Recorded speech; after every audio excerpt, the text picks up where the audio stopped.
பாருங்கள், ஞாயிற்று மசாலா போயிட்டு வந்துச்சு. தக்காளி வந்து ஒரு 40 ரூபா சொன்னாங்க, ஒரு இடத்துல 100 சொன்னாங்க.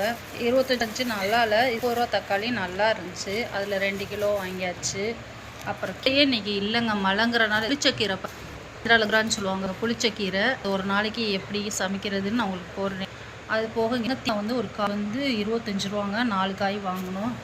என் பையனுக்கு பழம்னா ரொம்ப பிடிக்கும். நாட்டுப்பழம் 10 ரூபாய்க்கும் பச்சைப்பழம் 20 ரூபாய்க்கும் வாங்கினோம். ஆக மொத்தம் 30 ரூபா. கேரட்டு 10 ரூபா. இங்கே பாருங்கள், கத்திரிக்காய் வந்து அரை கிலோ 30 ரூபாங்க. 40 ரூபா சொன்னாங்க, அரை கிலோ 30 ரூபான்னு வாங்கியிருக்கு. அது கூடயே மாவு, ஒரு பேக்கெட் மாவு 50 ரூபாங்க.